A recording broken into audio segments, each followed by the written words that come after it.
Hey everybody, Jay here at LockNLube, and today we're troubleshooting grease guns. We got a grease gun back from a customer who says that the plunger, what does he say? The plunger does not fit in the grease tube. And so we're going to try to figure out what's going on. We got the grease gun back like this with no grease in it, or no grease tube in it, but it's clearly been used. So we've got an old tube here that we're going to use. We just opened it up, and we'll try to figure out what the problem is. What's going on. Got a little ahead of myself there. Let me pull this out.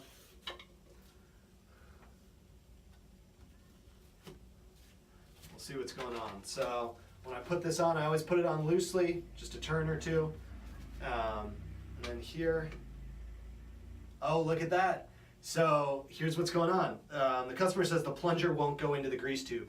It looks like what happened is that the plunger right now is locked into the follower plate, which is great if you're trying to apply some pressure like this and get the grease gun primed. But if you don't know that, I could see how that would be confusing.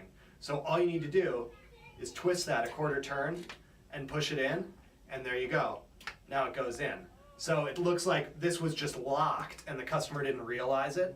So now that we've got that unlocked, we'll go through the priming process and take it from there.